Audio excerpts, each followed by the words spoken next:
നമസ്കാരം. ഞാൻ മൊയ്തീൻ ഷാ, രാഷ്ട്രീയ ലോക്ദളിൻ്റെ സംസ്ഥാന പ്രസിഡന്റ്. ബഹുമാന്യരെ, നിങ്ങൾക്ക് എല്ലാവർക്കും എൻ്റെയും എൻ്റെ പാർട്ടിയുടെയും അഭിനന്ദനങ്ങളും ആശംസകളും. ജോലി ഭാരം കൊണ്ട് ഒരു പെൺകുട്ടി മരിച്ചായിട്ട് കാണുന്നു. ഏതാനും ആഴ്ചകൾ മുമ്പ് ചൈനയിൽ ഒരു യുവാവ് മരിച്ചായിട്ട് കാണുന്നു. എൻ്റെ മാനവ സമുദായമേ, മനുഷ്യകുലമേ, നിങ്ങൾ എങ്ങനെയാണ് മനുഷ്യനെന്ന് വിളിക്കുക? അത് മാക്സിം ഗോർക്കി പറഞ്ഞതാണ്.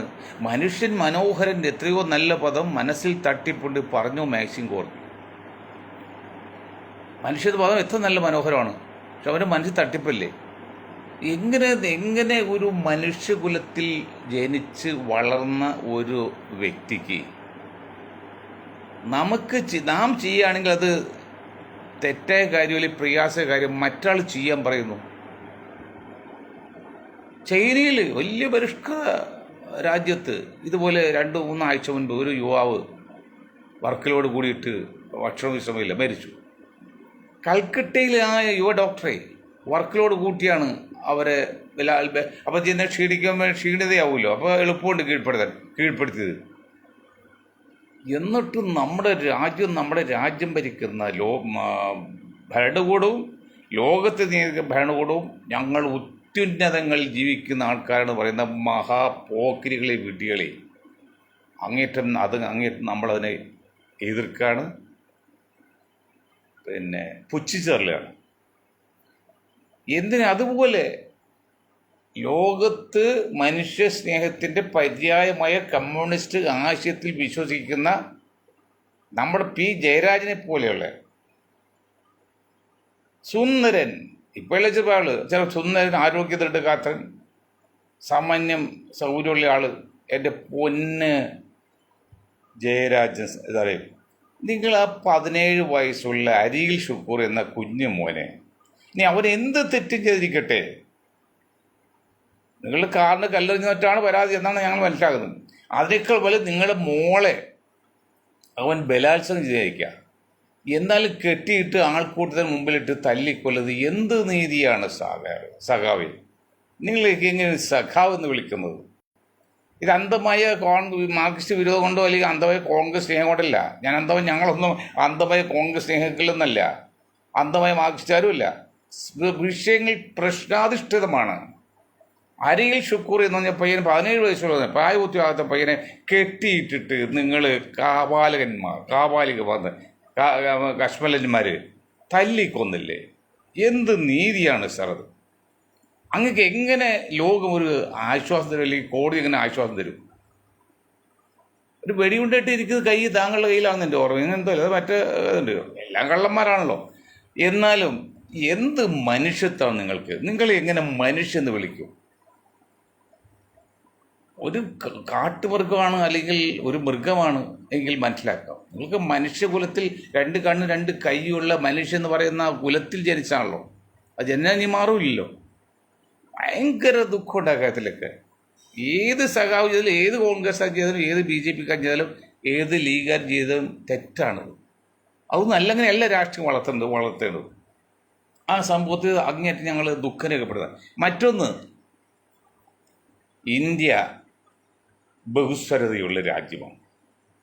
ഞങ്ങൾക്ക് പഠിക്കുമ്പോൾ 6008 ജാതി, ഇപ്പോൾ ഒരു ലേഖനത്തിൽ വായിച്ച് 8000 ജാതികൾ, ഉപജാതികൾ, 50-ഓളം ഖണ്ഡങ്ങൾ, സ്റ്റേറ്റൊക്കെ ഉൾപ്പെടെ ഉള്ള എത്രയോ ഭാഷകൾ സംസാരിക്കുന്നത്, എത്ര ആചാരങ്ങളുള്ള ഒരു ബൃഹത്തുമായ രാജ്യമാണ് ഇന്ത്യ അല്ലെങ്കിൽ ഭാരതം എന്ന് പറയുന്നത്.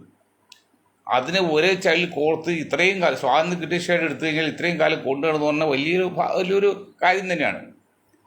അപ്പോൾ അതുകൊണ്ട് തന്നെ ഇപ്പോൾ ഒരു വീട്ടിൽ 4-5 മക്കളുണ്ടെങ്കിൽ അവർ തമ്മിൽ വഴക്കുണ്ടാക്കാറുണ്ട്, ചില കൊലപാതകം നടക്കാറുണ്ട്.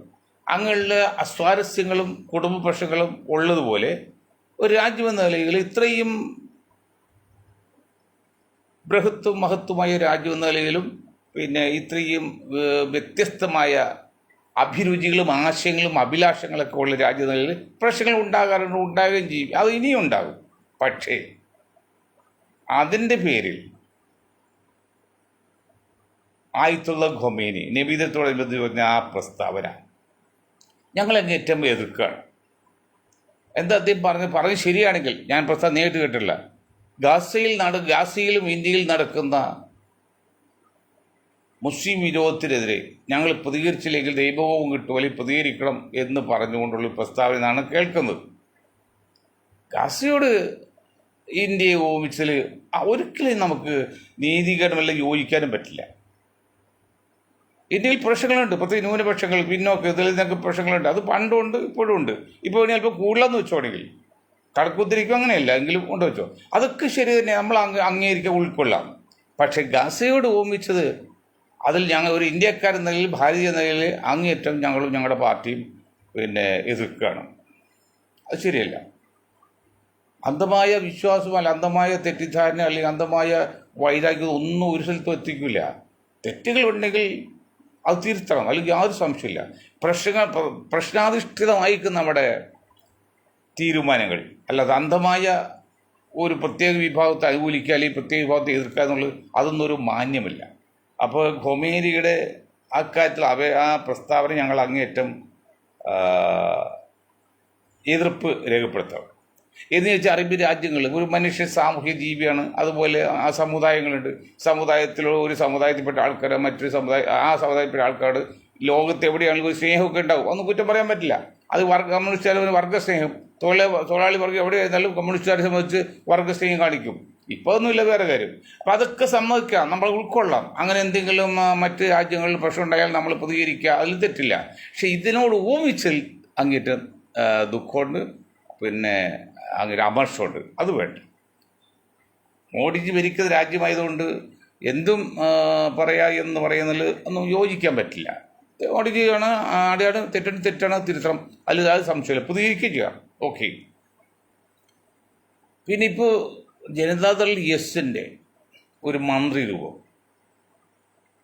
അത് ജനതാദൾ എസിൻ്റെ മന്ത്രി ഉണ്ട്, പിന്നെ വേറൊരു മന്ത്രിയുണ്ട്, NCPയുടെ മന്ത്രിയുണ്ട്. ഒന്ന് കൃഷ്ണൻകുട്ടിയാണ്, ഒന്ന് ശശീന്ദ്രനാണ്. ശശീന്ദ്രനൊക്കെ വീട്ടിൽ പോയിരിക്കാൻ പറ്റില്ല സാറേ. ഒരു അഭിമാനം അന്തസ്സൊക്കെ ഉണ്ടോ? 80 വയസ്സൊട്ട് അല്ലേ, നിൽക്കാനും പോലും പറ്റാതെയായി. നിങ്ങൾ ഈ കസേരയിൽ ഇത് മരിക്കണമെന്ന് ചിന്തിക്കുന്നത് എന്ത് ശരിയാണത്? ഇവിടെ കരുണാകരൻ ഒരു ആഗ്രഹം പറഞ്ഞു, എനിക്ക് മന്ത്രി ആയിരിക്കുമായിരിക്കും, പക്ഷെ നടന്നില്ല. മന്ത്രിയായിട്ട് കേരളത്തിൽ മരിച്ചത് ഈ അഹമ്മദാണ്. അതുപോലെ മുസ്ലിം ലീഗിൽ മാറ്റമല്ലോ, മരിക്കും തരുമൊക്കെ ഇരിക്കുമല്ലോ. അവർ പണ്ടൊരു അഹമ്മദ് ഉണ്ടായിരുന്ന MP വിമാനത്തിൽ കയറാൻ പോലും പറ്റാതെ, എന്നിട്ടും മരിക്കോളം മാറ്റിയിട്ടില്ല. അപ്പോൾ അങ്ങനെ എടുക്കും. അതുപോലെ കോൺഗ്രസ് മോശം പറ്റില്ലല്ലോ. അപ്പോൾ എന്താ കാര്യം? ഞാൻ മാറില്ല. ഞാൻ ഏടവും തന്നെ ചോദിക്കുകയാണ്. AK ശശീന്ദ്രൻ മന്ത്രിയോട് ചോദിക്കുകയാണ്. മൊയ്തീൻ ഷായം 75, നിങ്ങൾക്ക് 80 കാണാതിരിക്കും. ചോദിക്കുകയാണ്, ഒരു പാർട്ടിയുടെ എന്താണ് ഒരു പോളിസി? നിങ്ങൾക്ക് ഞാൻ ഈ വയസ്സുകാലത്ത് പഠിപ്പിക്കണം. പാർട്ടി എന്ന് പറഞ്ഞാൽ ഞാൻ ഇലക്ഷനിൽ മത്സരിക്കില്ല എന്ന് പറയുന്നതും ഞാൻ ഇലക്ഷനിൽ മത്സരിക്കും എന്ന് പറയുന്നത് രണ്ട് തെറ്റാണ്. അത് വ്യക്തിയല്ല തീരുമാനിക്കുന്നത്, പാർട്ടിയാണ്. പാർട്ടി തീരുമാനിക്കുമ്പോൾ എന്ത് ചെയ്യും? അനുകൂലിക്കണോ അല്ലെങ്കിൽ ഒഴിയുമ്പാടും. നിങ്ങൾ അന്തസ്സായിട്ട് പറയണ്ട, ശരി പാർട്ടി പറയട്ടെ ഞാൻ ചെയ്യാം. അതല്ലേ എൻ്റെ ശശിത. ഒരു പെണ്ണ് കേസിൽപ്പെട്ട് നാണം കെട്ട് പോകുന്ന അറിയാമല്ലോ. എന്നിട്ടും അഭിമാനത്തിന് അല്പെങ്കിലും ഉണ്ടെങ്കിൽ നിങ്ങൾ ഇതുപോലെ വൃത്തിയേട് കാണിക്കൂ. കുഴിയിലേക്ക് പോകാറില്ലേ? നിങ്ങൾ അറിവുള്ള ആളാണ്, ഒരു മാന്യനാണെങ്കിൽ നിങ്ങൾ എന്താ വേണ്ടത്? ഞാനൊരു പാർട്ടിയിൽ വിശ്വസിക്കുകയാണ്, ആ പാർട്ടി ആശയത്തിലും ആ പോളിസിയോട് യോജിക്കുകയാണ്, പാർട്ടി എന്തോ ഞാൻ കേൾക്കും. അതല്ലേ മാന്യത. ഏത് വലിയ നേതാവാണെങ്കിലും. ഇത് ഞാൻ രാജിവെച്ച MLA സ്ഥാനം രാജിവെക്കുക, ആരോടൊന്ന് തോൽപ്പിക്കാനല്ലേ, ഈ തൂറി തോൽപ്പിക്കാത്ത മലയാളത്തിൽ പറയും. കള്ളം ചില വീട്ടിലിട്ട് തൂറിപ്പോന്ന് പറയുമ്പോൾ ആ ഭാഷയല്ലേ. അതുപോലെ തൂറി തോൽപ്പിക്കല്ലേ, ഞാൻ എന്താ MLA സ്ഥാനം രാജിവെക്കും. നിങ്ങൾ ഈ MLA സ്ഥാനം രാജിവെച്ചുകൊണ്ട് LDF എന്ത് പറ്റൂടോ? പിണറായി സഖാവ് പ്രശ്നത്തിലാണ് LDF പ്രശ്നമൊക്കെ ശരിയാണ്, അതൊക്കെ രാഷ്ട്രീയ പണക്കെടുക്കും. നിങ്ങൾ രാജിവെച്ചുകൊണ്ട് LDF എന്ത് പറ്റും? നിങ്ങൾക്ക് ഞങ്ങളുടെ ഈ രണ്ട് NCPയും ഈ ജനതാദൾ എസും ഒക്കെ ഏതെങ്കിലും ഡിവിഷൻ ഒറ്റയ്ക്ക് നിന്നാൽ കെട്ടിവെച്ച കാശ് കിട്ടുമോ? ജയിക്ക് പോട്ടെ. അങ്ങനെ നിങ്ങൾ അപ്പോൾ ഒരു വെള്ളാപ്പുള്ളൊരു ആശയം മതി. രണ്ട് ചോമാരാണ് എന്തോ നമ്മുടെ രാജ്യം പോയ പോക്ക്. രണ്ടും ചോമാർ ഒരുമിച്ച് മാറ്റി ഞങ്ങൾ സമ്മതിക്കില്ല, രണ്ട് ക്രിസ്ത്യാനിയൊക്കെ പറ്റില്ല. അത് വേറെ തുണി ഉടുത്ത ഭ്രാന്ത്, തുണി ഉടുക്കാത്ത ഭ്രാന്ത്.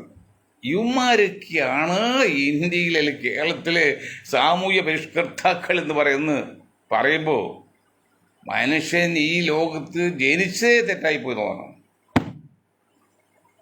അപ്പോൾ എസിൻ്റെ കാര്യം എത്ര നാളായി ഇവിടെ പ്രസിഡന്റ് തെരഞ്ഞെടുപ്പിൽ LDFിൻ്റെ ഒരു വോട്ട് പോയത് ആരാണ്? നമ്മുടെ ഇദ്ദേഹത്തിൻ്റെ ആണെന്നാണ് പറഞ്ഞത്. എസിൻ്റെ പ്രസിഡന്റാണ്. അന്ന് മറ്റേ ദേവഗുഡിയായിട്ടത് ധാരണ ഉണ്ടായിരുന്നു. ഇതിനൊക്കെ ചോദ്യം ചെയ്യാൻ നട്ടിലുള്ള ഒരു മുഖ്യമന്ത്രിയോ അല്ലെങ്കിൽ പാർട്ടി ലീഡറോ കേരളത്തിലുണ്ടോ? ക്ഷായത് വരപ്പിക്കണ്ടേ? നിങ്ങൾ ദേവർകോവിലിൻ്റെ കാലം വെച്ച് ഒരു ദിവസം മുമ്പായിട്ട് നിങ്ങൾ മാറ്റി നിർത്തിയില്ല ദേവർകോവിലിനെ. ഇതുപോലെ അനീതി കാണിച്ച എത്ര മാസമായി? 2 വർഷമായിട്ടില്ലേ? 1.5 വർഷമായില്ലേ? നിങ്ങൾ തീരുമാനമെടുക്കാൻ പറ്റുമോ? നിങ്ങളാണോടോ കമ്മ്യൂണിസ്റ്റ് വന്നത്? നിങ്ങൾക്കിനി ചെയ്യാതെ ഞങ്ങളിപ്പോൾ NDAയുടെ മുന്നണിയിൽ ഘടകകക്ഷിപ്പെട്ട് പ്രവർത്തിക്കണം. അതുപോലെ നിങ്ങൾക്ക് NDAയിലേക്ക് വരാമെന്ന് ഒരു തെറ്റുമില്ല. പരസ്യമായിട്ട് പറഞ്ഞ് അന്തസ്സായിട്ട് വരണം. ഇതുപോലെ വഞ്ചനയും തട്ടിപ്പും കാണിക്കരുത്. പാവപ്പെട്ട ഒരു സമുദായത്തെ നിങ്ങൾ നല്ല വാക്ക് പറഞ്ഞ് അവരെ പറ്റിക്കല്ലേ? ആ പറ്റിപ്പിരി വേണ്ട. BJP പറയുന്നു, അവർ പറയുന്നു ന്യൂനപക്ഷ വിരോധം പറഞ്ഞുകൊണ്ട് പാർട്ടിയുടെ ലക്ഷ്യം തന്നെ പോളിസി ന്യൂനപക്ഷ വിരോധമാണ്, പ്രത്യേകം മുസ്ലിം വിരോധം. ഓക്കെ, സമ്മതിച്ചു. അവർ പറഞ്ഞാൽ ചെയ്യുന്നത്. അതിലെത്ര മാന്യത, എത്ര അന്തസ്സുണ്ട്. നിങ്ങളോ ന്യൂനപക്ഷ സ്നേഹം പറഞ്ഞ് നിങ്ങൾ വഞ്ചന കാണിക്കല്ലേ? അച്ഛൻ്റെ മടിയിൽ നിന്ന് അമ്മയുടെ കൊല പിടിക്കാൻ ശ്രമിക്കല്ലേ? അതൊന്നും വേണ്ട സഖാവേ, അതൊന്നും വേണ്ട. നിങ്ങളും പ്രായമായില്ലോ, എത്ര അസുഖങ്ങളുണ്ട് ഒക്കെ. എന്നാലും മരിക്കുന്നവരും ഈ സ്ഥാനത്ത് ഒഴിയില്ല എന്ന് പറയുന്നത് എന്ത് ന്യായമാണ്? 8ഉം 10ഉം പ്രാവശ്യം MLA MP ആയിട്ട് നിന്നിട്ട് ഇപ്പോഴും ഒരാളുണ്ടല്ലോ, MP ആണ്. ഇത്തവണ MP സ്ഥാനം കിട്ടി, ജയിക്കുകയും ചെയ്ത്. കാരണം കോടി രൂപ ഉണ്ടാക്കിയപ്പോൾ അത് 5-10 കോടി മുടക്കി കഴിഞ്ഞാൽ അത്യാവശ്യം വോട്ട് വില കൊടുത്ത് വാങ്ങിക്കുമല്ലോ. നിങ്ങളൊക്കെ തെരുവിൽ കല്ലെറിയുന്ന കാലം അല്ലെങ്കിൽ മുട്ടിൽ ഓടിക്കുന്ന കാലവും അതിക്രമിച്ചിരിക്കുകയാണ്. ജനങ്ങളിറങ്ങും, ഒരു സംശയം ഉണ്ടാവും. ഒരു ദിവസം ഈ വികാര വിക്ഷുബ്ധരായ ജനങ്ങൾ, യുവാക്കൾ തെരുവിലിറങ്ങും, നിങ്ങളൊക്കെ റോഡിലിട്ട് തല്ലും, ഒരു സംശയമില്ല. അപ്പോൾ 2 പ്രാവശ്യം മത്സരിച്ച് ജയിച്ച ഏതൊരു പാർട്ടിയുടെ സ്ഥാനങ്ങളാണെങ്കിലും മൂന്നാമത് ആഗ്രഹിച്ചാൽ ചാണകവെള്ളം കൊണ്ട് നിങ്ങൾ തന്നെ ഇപ്പോൾ നിങ്ങൾ ചിത്രം മാത്രമല്ല നിങ്ങൾ തന്നെ തെളിക്കും. ഇത് നവാസല്ലത്തെ അൻവർ പറഞ്ഞതല്ല, അൻവർ വക്കീൽ, അതൊന്നും അന്തസ്സേ വാക്കിയല്ല, ആ ഭാഷ ഉപയോഗിക്കപ്പെടില്ല. ഞങ്ങൾ അതല്ല, വ്യത്യാസമുണ്ട്. ഞങ്ങൾ 2 പ്രാവശ്യം പഞ്ചായത്ത് പാർലമെന്റിലും അസംബ്ലിയിൽ നിന്ന് ജയിച്ച് സ്ഥാനത്ത് ജയിച്ച് അതിൻ്റെ ശീതള ഛായ അനുഭവിച്ചൊരു മൂന്നാമത് ശ്രമിക്കുകയാണെങ്കിൽ അവരുടെ ചിത്രത്തിൽ മാത്രമല്ല അവരിലും മലമൊന്നുമില്ല, ചാണകവെള്ളം. മലമൊക്കെ 10ാമത് മുതൽ പറയുന്ന പോലെ അൻവറിനെ പോലും തരം താഴെ ഞങ്ങൾക്ക് താല്പര്യമില്ല. അത് ഞങ്ങൾ പറയേയില്ല. എന്നറിയുമോ? തെറ്റാണത്. അത് എത്ര മണി കട്ടിയാണ്. ഇനിയിപ്പോൾ ചിലർ 75-80 വയസ്സാകുമ്പോൾ ചിലപ്പോൾ വന്നേക്കാം ഓരോരോ കാര്യങ്ങൾ പറഞ്ഞ്, അതൊന്നും പ്രോത്സാഹിപ്പിക്കാൻ പറ്റില്ല. അതങ്ങനെ ശരിയല്ല. എന്താണിത്? ഞങ്ങൾ വീണ്ടും ജനങ്ങൾ കഷ്ടപ്പെടാൻ ജീവിക്കാൻ പറ്റാതെ നിങ്ങൾക്കായത് 1 ലക്ഷം പേര് കൊടുത്തെടുത്ത് ഒരാളെങ്കിലും ഒരു മനസ്സിന് സന്തോഷമായിട്ട് കാണുന്നുണ്ടോ?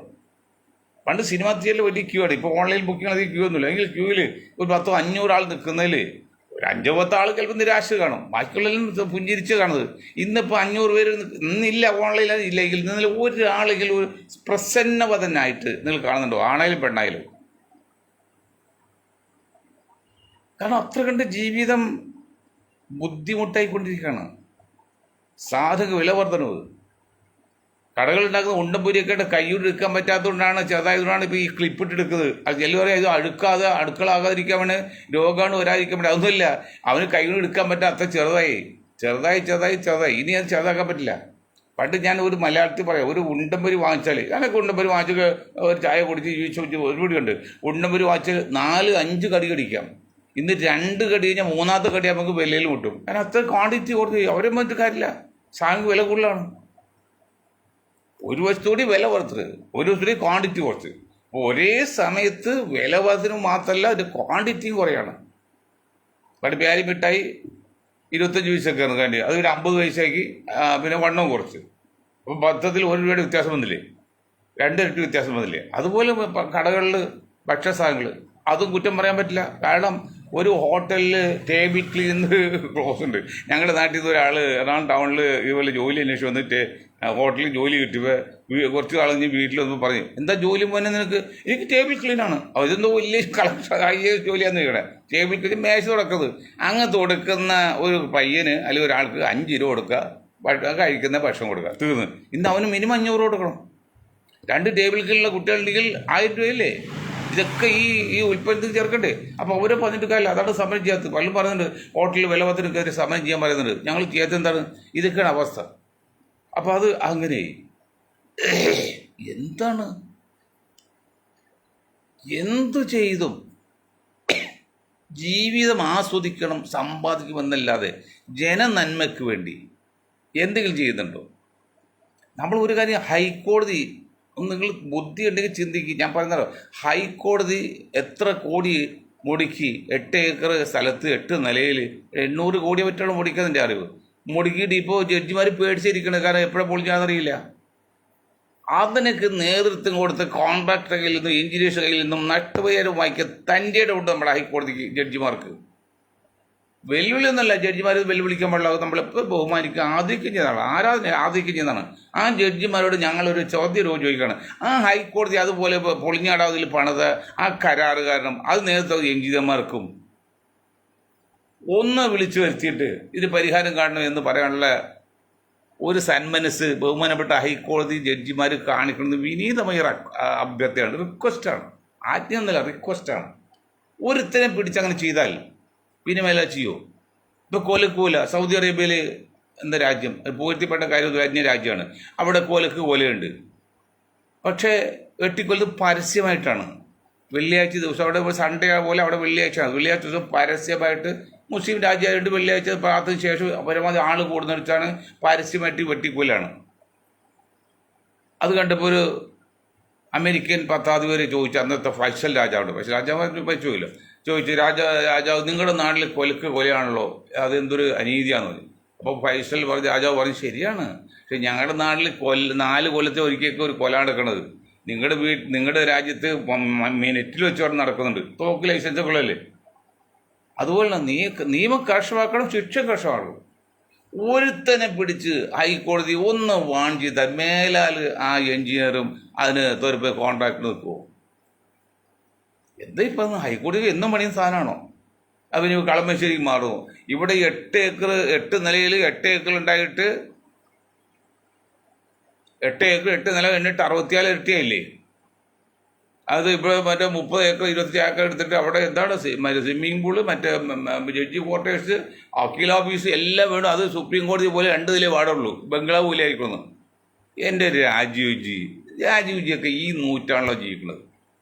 ഹൈക്കോടതി 8 നിലയിലാണ് പറഞ്ഞിരിക്കുന്നത്, 8 ഏക്കർ സ്ഥലത്താണ്. 8 × 8 = 64. ഇത് നിങ്ങൾ വന്ന് 2 നില സുപ്രീം കോടതി പോലെ, ഞാൻ പോയിട്ട് സുപ്രീം കോടതി 2 നിലയുള്ളൂ, ശരി, 2 ബംഗ്ലാവ് 2 നില വേണം. അതിൽ എന്തെല്ലാം വേണം? ഒരുപാട് സന്നാഹം വേണം. ഇതെല്ലാം കൂടി 25 ഏക്കറിൽ നടക്കുമോ? അപ്പോൾ അത് മറ്റു തട്ടിപ്പ്. എല്ലാം ഈ പാവപ്പെട്ട ജനങ്ങളുടെ പുറത്തേക്ക് വരുന്നത്. ജനങ്ങളാണ് ഇത് സമ്മാനം പറയേണ്ടത്. അവരാണ് കഷ്ടം അനുഭവിക്കുന്നത്, മന്ത്രിയല്ല. അവരെന്താ കാറുണ്ട്, പ്രതാപമുണ്ട്, പിന്നെ എന്തൊരു പൈസയുണ്ട്, പല ആനുകൂല്യങ്ങളുണ്ട്. എവിടെ ചെന്നാലും ഭക്ഷണം, AC റൂം, എന്ത് ആവശ്യപ്പെട്ടോ സ്വർഗത്തിൽ പോയി എന്ത് ആവശ്യപ്പെട്ടോ അത് പറഞ്ഞാൽ മതി, അവർ ശരിയാക്കി വയ്ക്കും. 5 സ്റ്റാർ കൾച്ചർ പോലല്ലേ മന്ത്രിമാർ മറ്റ് ഉദ്യോഗസ്ഥന്മാർക്ക്. ഈ പാവപ്പെട്ടവനോ? അത് നിങ്ങൾ ചിന്തിക്കാത്തത്. ഇവിടെ പാവപ്പെട്ട് എങ്ങനെ ചെയ്താലും വേണ്ടില്ല, നിങ്ങൾക്ക് നിങ്ങളുടെ ജീവിതം സുഖമായിരിക്കും. നിങ്ങളുടെ ആൾക്കാർക്ക് സംരക്ഷണം വേണം, ജോലി വേണം, പണം വേണം, സമ്പാദ്യം വേണം. വരും തലമുറക്ക് ഒരു 10 തലമുറക്ക് സമ്പാദിക്കണം. ഏത് രാഷ്ട്രീയക്കാരൻ്റെ നേതാക്കൾക്കാണ് 2 തലമുറക്കിൽ സമ്പാദിക്കാത്തത്? അങ്ങനെ ചില അപൂർവ മണ്ടന്മാരുണ്ട്, അത് വളരെ കുറച്ച്. ഞാൻ എറണാകുളം ജില്ലാ പ്രസിഡൻ്റായിരുന്ന പ്രസിഡൻ്റായിരുന്ന ഒരു PK ഇബ്രാഹിം കുട്ടിയുണ്ട്, തുറവങ്കര, വളരെ സുഹൃത്താണ്. അദ്ദേഹം അത് കാര്യമായിട്ടൊന്നും ഉണ്ടാക്കിയില്ല. അത് 70-75 വയസ്സും ജീവിച്ചു, കമ്മ്യൂണിസ്റ്റ് പാർട്ടി തന്നെ ജനിച്ചു, കമ്മ്യൂണിസ്റ്റ് തന്നെ വളർന്നു, ഹജ്ജിന് പോകാനും പറ്റിയില്ല, അവസരം മരിക്കാറായപ്പോൾ തോന്നിയാൽ പറ്റില്ല, പോയി. അദ്ദേഹം ഒന്നും ഉണ്ടാക്കിയില്ല. ഒരു ഉദാഹരണം, ഒരാൾ. മറ്റു പല അപൂർവമുണ്ട്. ബാക്കി ആരാണ്? അവസാന നിമിഷം 10 ഏക്കർ പാടം വാങ്ങിക്കും, അത് 100 ഏക്കർ വാങ്ങിക്കും, നിർത്തും, ഒരു 5-10-50 കോടി ഉണ്ടാക്കും, അത് മക്കളുടെ പേര് കൊടുത്തിട്ട് അവൻ യാത്ര പോകും. എല്ലാവരും ഒരു രീതിയിൽ മറ്റൊരു രീതിയിൽ കക്കിൽ മാത്രം. അതാണ് കക്കിൽ മാത്രമാണ് ലക്ഷ്യമുള്ളൂ. ഞാൻ പറഞ്ഞത് രാഷ്ട്രീയം നിൽക്കുമ്പോൾ അല്പസ്വല്പക്ക് കാട്ടുവാന്ന് കുഴപ്പമില്ല. ഇപ്പോൾ 10% ഏതാണ്ട് കമ്മീഷൻ പോലെ ഉണ്ടല്ലോ, അത് വായിക്കൊള്ളേ, അതും കുഴപ്പമില്ലെന്നേ, എന്ത് ചെയ്യാൻ പറ്റും. പക്ഷെ ഇത് അതിനപ്പുറത്ത് ചെയ്യുമ്പോഴാണ് കുഴപ്പം. അതാണ് ഭയക്കുന്നത്. ഇതിപ്പോൾ LDF അല്ല, UDF ആണെങ്കിലും നിങ്ങൾക്കറിയോ ആലുവയിൽ ഒരു പാലം പണിതുണ്ട്, ഫ്ലൈ ഓവർ ബൈപ്പാസ്. ഒരു ആവശ്യം അവിടെ തന്നെ ഇല്ല. ആ ആലുവ പട്ടണത്തിൽ രണ്ടാക്കിയെന്നല്ലാതെ ഒരു ഉപയോഗം അതില്ല. പക്ഷെ അത് ഉണ്ടാകുമായിരുന്ന ഉപയോഗം എന്താണ്? അത് പുളിഞ്ചോട് എന്ന സ്ഥലത്ത് വന്ന് മുട്ടയും മാത്താണ്ട പാലത്ത് അപ്പുറത്തെ ചാടും ചെയ്യാതെ പോരട്ടെ. ഇത് രണ്ടുമില്ല. 2 കുപ്പിക്കഴുത്ത് 2 പുളിഞ്ചോട് ജംഗ്ഷനിലേക്ക് വെച്ച് അവിടെ ബ്ലോക്കായി, മാത്താണ്ട പാലത്തിലേക്ക് വെച്ച് ബ്ലോക്കായി. അതാരാണ്? ഒരു കോൺഗ്രസ് നേതാവാണ്, പേര് ഞാൻ പറയത്തില്ല. ആ ബാംഗ്ലൂർ കമ്പനിയാണ്, അദ്ദേഹത്തിനാണ്. ആ കമ്പനിക്ക് ആ എഞ്ചിനീയർക്ക് റിട്ടയർമെൻറ്റിന് 1 മാസമായിട്ടാണുള്ളൂ. അപ്പോൾ എന്ത് ചെയ്ത് പുല്ലേപ്പടി ഓർബിറ്റ് ഞങ്ങളുടെ പ്രശ്നമുണ്ട്. ഇത് പ്രശ്നമില്ല, വെറുതെ കിടക്കല്ല. പാസ്സാക്കി ബഡ്ജറ്റ് പാസ്സാക്കി അതിൻ്റെ കമ്മീഷൻ വെച്ച് ആ എഞ്ചിനീയർ പോയി ഈ കോൺട്രാക്ടറും എടുത്ത് അതിന് വീതം കിട്ടി. ഒരു ഉപയോഗമില്ലാതെ പോയില്ലേ. അത് ഒരു ഉദാഹരണം. അങ്ങനെ 100 ഉദാഹരണങ്ങളുണ്ട്. അതെല്ലാം ഞാൻ ഒന്നും എല്ലാം ഇപ്പോൾ പറയുന്നില്ല. കോൺഗ്രസ് മാത്രമല്ല, മറ്റെല്ലാവരും അവരുടെ കഴിവനുസരിച്ച് അവർ ചെയ്തിട്ടുണ്ട്. അപ്പോൾ ഇതൊക്കെ വെച്ച് നോക്കുമ്പോൾ ഞങ്ങളെപ്പോലെ ചിന്തിക്കുന്ന, സാമാന്യ ബോധമുണ്ടെന്ന് അഭിമാനിക്കുന്ന, ഈ അഹങ്കരിക്കുകയും ചെയ്യുന്ന ഞങ്ങൾക്ക് ഈ പാവപ്പെട്ട ജനങ്ങളെ കാണാതിരിക്കാൻ പറ്റുമോ? നിങ്ങൾ പറയൂ, കാണാതിരിക്കാൻ പറ്റുമോ? എന്തെങ്കിലും ദീർഘമായ ഒരു പ്രവൃത്തി ഈ ഗവൺമെൻറ്, LDF ഗവൺമെൻറ് എത്ര വർഷമായി? അതിനുമ്പോൾ UDF ഗവൺമെൻറ് ഒരു സ്റ്റേഡിയം, കരുണാകരജി സ്റ്റേഡിയം ഉണ്ടാക്കി, ഒരു എയർപോർട്ട് ഉണ്ടാക്കി. ഇത് 2 മോശം പറയാൻ പറ്റില്ല. അതൊരു വേൾഡ് മാർക്ക് ഉണ്ടാക്കിയല്ലോ നമ്മുടെ മരടിൽ. അതിൻ്റെ അവസ്ഥ എന്താണെന്നിരിക്കണ്ടോ? അന്വേഷിക്കണ്ടോ? ഒരു GCD ഉണ്ടല്ലോ ഇവിടെ, ഒരു സ്റ്റേഡിയം ഉണ്ടല്ലോ. അതിൻ്റെ അവസ്ഥ അറിയുമോ? ആ സ്റ്റേഡിയത്തിൽ ഒരു ജിമ്മുണ്ട്. ഞാൻ ആ സ്റ്റേഡിയം യൂസ് ചെയ്ത് ഫോർത്തിന് ആൾ കൂടി, പ്രസിഡന്റ് കൂടി അതേ പറഞ്ഞത്. ഒരു ജിമ്മുണ്ട്, ഓപ്പൺ ജിമ്മുണ്ട്. ഓപ്പൺ ജിമ്മാകുമ്പോൾ എന്താണ്, ഭിത്തി പാടില്ല. ഓക്കെ, ടോപ്പ് വയ്ക്കാമല്ലോ, മഴയത്ത് വെയിലിന് കൊള്ളാതെ ടോപ്പ് വയ്ക്കാം. ടോപ്പ് വയ്ക്കാൻ വേണ്ടി ഒരിക്കലും നമ്മുടെ MLA കണ്ടപ്പോൾ MLA അത് കൊടുക്കാമെന്ന് പറഞ്ഞ് GCD പറഞ്ഞപ്പോൾ അവർ ചെയ്യാന്ന് പറഞ്ഞ് എത്തപ്പോൾ 2 വർഷമായിട്ടായി. യാതൊരു അനക്കമില്ല, അവർക്ക് താല്പര്യമില്ല. ഇതിനെയൊക്കെ പ്രതികാരം ചെയ്യാതടങ്ങുമോ എന്ന് പറഞ്ഞാൽ മഹാകവിയുടെ വാക്കുകളത്ത് പറയട്ടെ. ഇതിനൊക്കെ നിങ്ങൾ സമാധാനം എണ്ണി പറയേണ്ടി വരുന്ന കാലം വിദൂരമല്ലെന്ന് പറഞ്ഞുകൊണ്ടും സമാധാനപൂർണമായ ഒരു ജീവിതം നയിക്കട്ടെ എന്ന് പറഞ്ഞുകൊണ്ടും ഞാൻ എൻ്റെ വാക്കുകൾ നിർത്താണ്. നിങ്ങൾക്ക് ഒരായി നന്ദി. ജയ് ഹിന്ദ്.